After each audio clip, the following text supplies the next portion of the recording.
Sebuah film berjudul Handsome Guys tahun 2024, ini adalah Tucker and Dale versus Evil versi Korea. Apakah bisa mengalahkan kelucuan dan keseruan film aslinya? Mari langsung saja pasang handsfree, teruskan peserbahan, kencangkan celana dalam. Selamat menonton dan...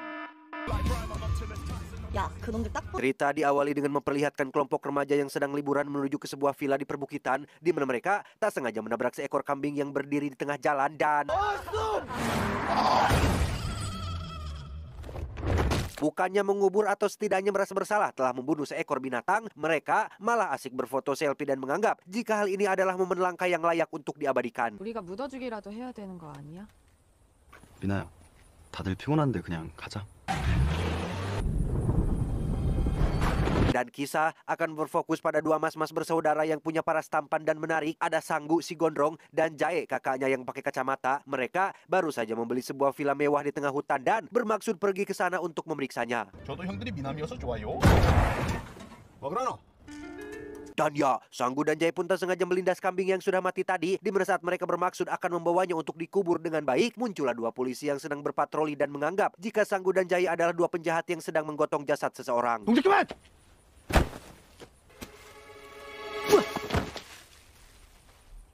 이거 염소 사체인데요? Setelah memeriksa identitas mereka berdua dan memastikan bahwa yang dikarungin itu bukanlah manusia, Pak Polisi pun mempersilahkan Sanggu dan Jae melanjutkan perjalanannya, meski masih punya rasa curiga yang tinggi gara-gara tampang mereka berdua yang sekilas memang mencurigakan. 진짜 더럽게 생겼다. 응? Dan inilah villa yang katanya mewah yang sudah terlanjur mereka beli, tak sesuai ekspektasi dan sangat jauh berbeda dengan yang ada di foto. Si agen yang menjadi perantara pun meyakinkan jika villa ini tidak seburuk kelihatannya, hanya perlu sedikit renovasi ini dan itu, semuanya katanya akan bagus kembali.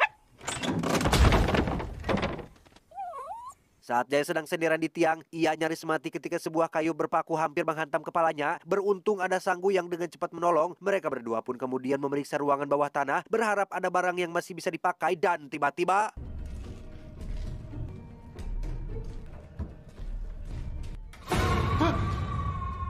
Ya, terdapat sebuah simbol setan alias lambang pentagram terukir di lantai. Entah apa maksudnya dibuatnya itu. Sanggu dan Jae keburu teralihkan perhatiannya oleh seonggok pistol berisi peluru perak yang langsung Jae ambil untuk disimpan sebagai milik pribadi. Setelah itu, mereka pun menguburkan kambing tadi di halaman belakang villa demi menghormati kepergian si kambing yang sebenarnya bukan salah mereka. Beralih pada kelompok remaja yang sudah tiba di villa mewah mereka, salah satu pemuda bernama Sungbin pun tengah melakukan PDKT kepada Mina, teman barunya. Untuk menarik perhatian, Sungbin pun meminjamkan jaketnya agar Mina tidak kedinginan dan mulai mencairkan suasana dengan menceritakan satu kisah horor yang pernah terjadi di desa ini. 너 여기 귀신 있었던 거 모르지? 귀신? 66 tahun yang lalu, katanya desa ini pernah geger oleh kemunculan setan kambing yang merasuki salah satu gadis desa. Dibantu seorang pendeta bule, warga pun melakukan ritual pengusiran dengan mengikat si gadis di atas lambang pentagram yang akhirnya membuat si iblis menampakkan setengah wujud aslinya. In the name of the Father. Gara-gara satu orang bodoh yang melintasi lingkaran pelindung, setan kambing itu pun akhirnya kembali lagi dan membuat orang itu mati. Bahkan yang paling parah adalah si setan meledek Bapak Pastur yang membuat beliau menjadi sangat marah.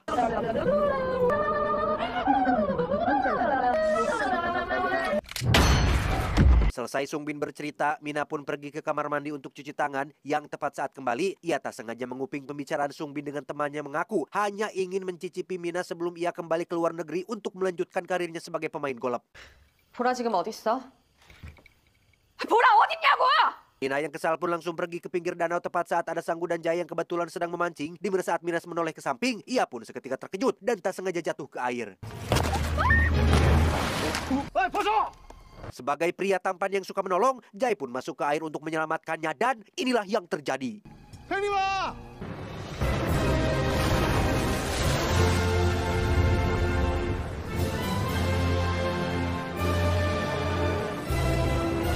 Meniru apa yang mereka tonton di YouTube, Jae pun melakukan CPR untuk membuat Mina bernafas, kemudian menyuruh Sanggu untuk memberikan nafas buatannya, tapi tiba-tiba... 죽는다! 빨리! Sempat akan kabur, Mina yang salah jalan pun kembali putar arah dan tak sengaja ditajong yang membuatnya jatuh pingsan. Saat Sanggu dan Jaya akan membawa Mina pulang itulah, dua temannya yang sedang asyoi di samak-semak pun mengira jika Mina akan diapa-apain sehingga mereka langsung kembali ke villa untuk memberitahu Sungbin dan kawan-kawan tentang apa yang Mina alami. 저거 미나 맞지? 너 납치? 그래, 낮에 만난 그 새끼들이 납치해갔다니까. Alih-alih khawatir kepada Mina, Sungbin rupanya lebih khawatir terhadap apa yang tak sengaja Mina bawa, yaitu ponsel milik Sungbin yang tertinggal di jaketnya, sehingga Sungbin yang takut aibnya akan tersebar luas pun segera meluncur untuk melakukan pencarian dan menyuruh salah satu jongosnya yang bernama Samsul untuk pergi ke kantor polisi dan laporkan apa yang sedang terjadi saat ini. 야, 내 폰으로 빨리 전화번호 바꿔. 빨리. Bersamaan dengan itu, langit tiba-tiba mendung dan cuaca mendadak buruk. Hal itu ternyata ada kaitannya dengan lambang pentagram yang ada di ruang bawah tanah, yang ternyata setan yang 66 tahun lalu sempat diusir ke neraka, kini kembali lagi dan merasuki seekor kambing yang dikubur di halaman belakang villa.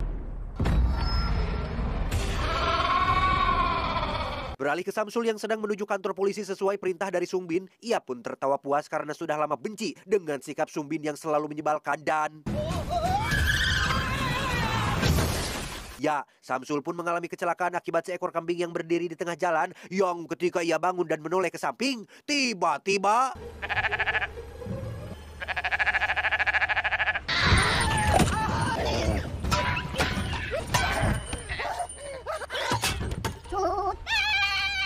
Samsul berhasil selamat dari setan kambing dan langsung kabur ke dalam hutan. Keesokan paginya, Mina terlihat baru bangun di kediaman Sanggu dan Jae. Ia mencoba kabur secara diam-diam, tapi Sanggu dan Jae keburu memergokinya hingga terjadi momen seperti ini. 일어나셨어요?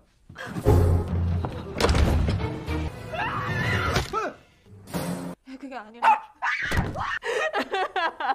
Setelah diberi pengertian, Mina akhirnya bisa ditenangkan dan mau duduk satu meja dengan Sanggu, di mana Sungbin dan ketiga temannya terlihat sudah berada di luar dan masih menganggap jika Mina sedang diculik oleh kedua pria tersebut.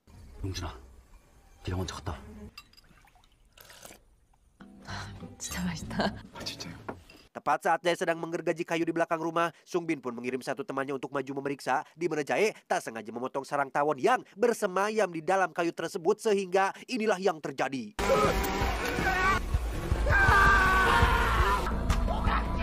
Ya, mereka semua pun lari berhamburan setelah mengira Jae sedang mengejar, padahal ia sedang panik diserbu oleh puluhan tawon, di mana salah satu gadis yang bernama kita panggil saja Yuli pun ditinggal begitu saja, sehingga Yuli yang kesal pun menendang satu pohon tanpa sadar jika di atasnya ada sebuah ranting tajam yang langsung menghujam jantungnya. Beralih ke Samsul yang berhasil bertemu dengan dua polisi waktu itu, dengan gerak-gerik yang aneh akibat ketakutan, Samsul pun mencoba meminta pertolongan sekaligus melaporkan tentang apa yang terjadi kepada teman-temannya.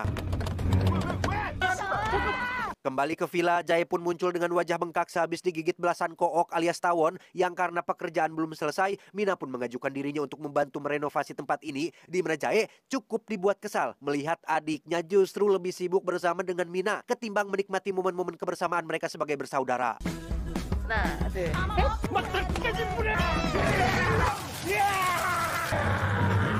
Sungbin dan kawan-kawan pun mulai menyusun rencana untuk menyelamatkan Mina, lebih tepatnya mengambil ponselnya kembali, di mana satu teman pun akan menyerang Jae dari belakang menggunakan pisau, tetapi...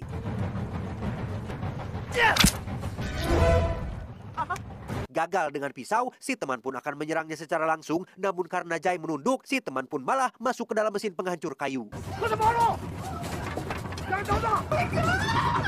Selesai dengan si teman yang bernasib malang, kini giliran Sungbin dan si kacamata akan menyerang Sanggu yang tak sengaja menendang kabel listrik hingga jatuh ke kubangan air. Sehingga ketika Sungbin melewati kubangan tersebut, ia pun langsung kesetrum yang membuat mulutnya ngabudah dan langsung jatuh pingsan saat itu juga. Tersisa si kacamata, ia pun tak sengaja tersangkut kabel yang membuatnya jatuh ke dalam kotak kayu yang di depan wajahnya ada beberapa paku tajam. Sempat dikira masih selamat, tongkat golf yang ia bawa pun jatuh tepat mengenai kepalanya sehingga... 일단 이거라도. Tak lama, muncullah mobil polisi yang tak sadar telah melindas lencong yang membuat tangki bensin bocor. Mereka adalah Samsul dan kedua polisi yang datang untuk memeriksa, di mana Sungbin yang sudah siuman pun langsung dibawa ke mobil untuk mendapatkan pemeriksaan. 너 그 새끼들 지금 어디 있는지 알아? Satu polisi yang bernama Jang Isu pun masuk sendirian untuk memeriksa. Bermodalkan sepucuk pistol, ia pun memberanikan diri untuk menangkap Sanggu dan Jae yang tidak tahu apa-apa. Bahkan Jang Isu terkesan sangat berlebihan tanpa mendengarkan dulu penjelasan mereka berdua. Jang Isu pun menggiring Sanggu dan Jae ke tengah rumah untuk ditiarapkan, di mana ia tak sengaja menyenggol tiang yang rapuh dan... Dengan kondisi kepala yang masih tertancap paku, Jang Isu pun keluar yang membuat semua orang menjadi semakin salah paham, di mana Jang Isu tak sengaja melepaskan satu tembakan yang membuat bensin menyala dan mengakibatkan kaki temannya terbakar. Alih-alih mematikan apinya dengan air, Sanggu lupa bahwa botol itu berisi cairan pelarut yang mengakibatkan kebakarannya bertambah besar, termasuk meledakkan mobil polisi yang membuat Jang Isu benar-benar mati. Sungbin yang masih hidup pun langsung mengambil pistol milik polisi dan menembaki mereka berdua. Sanggu dan Jae yang ketakutan pun dengan cepat masuk ke dalam. Sungbin menjadikan si anjing peliharaan sebagai sandera sehingga tak ada pilihan lain. Sanggu dan Jae harus keluar demi untuk menyelamatkan anjing peliharaan mereka. 이 새끼 진짜 죽어?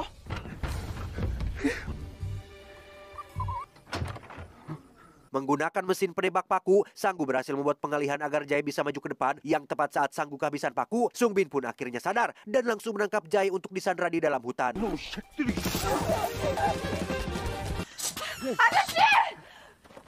Sejenak kita tinggalkan dulu mereka dan beralih ke sebuah rumah sakit gereja yang di situ kita akan diperkenalkan kepada seorang pendeta yang merupakan murid si pendeta bule. Berdasarkan buku pedoman mistis pemberian si bule, si pendeta pun menemukan satu halaman yang menjelaskan tentang simbol iblis Baphomet yang ternyata Sungbin dan kawan-kawannya memang sengaja dipilih untuk dijadikan sebagai tumbal agar Baphomet bisa bangkit lagi. Kembali ke Jae yang sedang disiksa oleh Sungbin agar mau buka mulut tentang di mana ponselnya berada. Yang tak berapa lama muncullah Sanggu dan Mina bermaksud menjelaskan tentang kronologi yang sebenarnya terjadi. Namun karena Sungbin terlanjur sudah salah paham, ia pun menolak untuk percaya karena pada dasarnya yang ia pedulikan hanyalah ponsel miliknya kembali. 이거 찾으러 온 거야. 이게 더 중요하거든. 이 병신 새끼들아! Dan ya, Samsul pun memukul Sungbin hingga tersungkur karena sudah sangat jengkel dengan kelakuannya, di mana Samsul mengambil ponsel berisi aib si Sungbin untuk ia bawa pergi dan dijual kepada media, tetapi...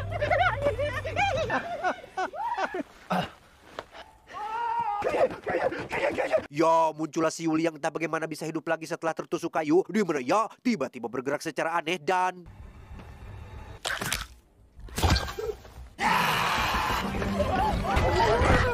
Samsul kembali harus menjadi orang paling apes saat Yuli mengejarnya ke dalam hutan, sedangkan Sungbin yang ketakutan memilih pergi ke villa untuk mengambil kunci mobil milik Sanggu dan Jae. Sungbin malah tak sengaja menemukan pistol berisi peluru perak tepat saat muncul suara teriakan Samsul yang berasal dari dalam hutan.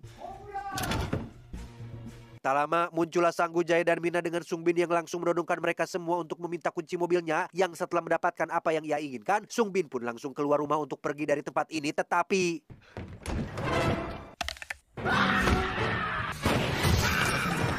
Dan ya, Samsul pun kerasukan setan yang membuatnya menjadi jahat. Ia pun melempar pistol berpeluru perak keluar dari jendela dan mulai menyerang Sungbin yang merupakan tumbal terakhir untuk melengkapi ritual pemanggilan Baphomet.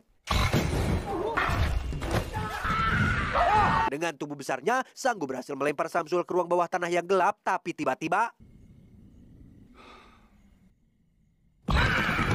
Meski berhasil mengurung Samsul di Rubana, tapi teror belumlah selesai karena ketika Sungbin berjalan mundur bermaksud kabur, ia tiba-tiba mendengar suara Samsul yang seolah mengikutinya dari bawah dan... Pada akhirnya, lengkap sudahlah ritual pemanggilan iblis Baphomet di mana Sungbin jadi orang terakhir yang akan dirasuki yang pada saat bersamaan muncullah si pendeta murid si bule yang datang untuk mengusir Baphomet kembali ke neraka.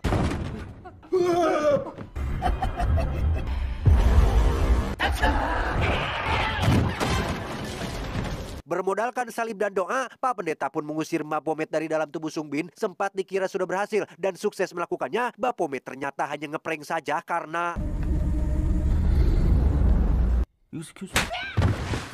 Karena pendeta tidak bisa diandalkan, Jae sebagai kakak tertua pun menyalakan korek apinya dan membakar rumah ini menggunakan bensin yang sebelumnya sudah tumpah.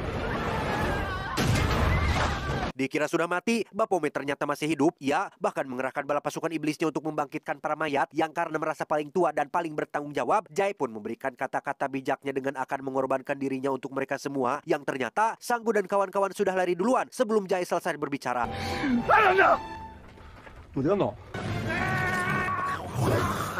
Tak tega melihat saudaranya bertarung sendirian, Sanggu pun memutuskan untuk membantu dengan cara menggunakan gergaji mesin sebagai senjata dan mereka berdua pun mulai beraksi dan melakukan serangan kombinasi.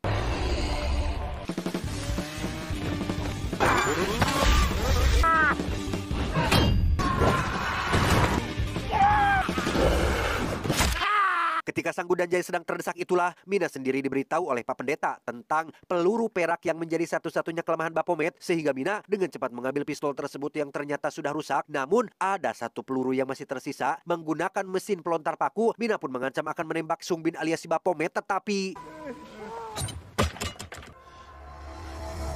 지랄하네 씨발. ya, mesin penembak paku pun tidak berfungsi akibat selangnya tidak tersambung ke kompresor, sehingga Sanggu dan Jaya pun dengan cepat memperbaikinya dan membuat Mina berhasil mengusir Baphomet kembali ke neraka.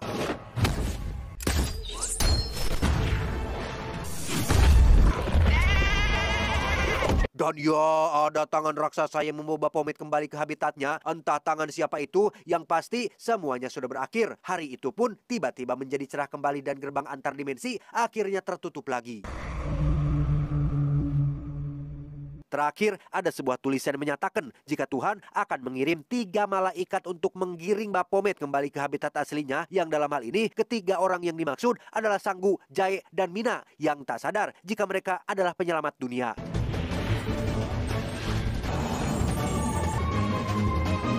Tamat ending yang cukup membagongkan.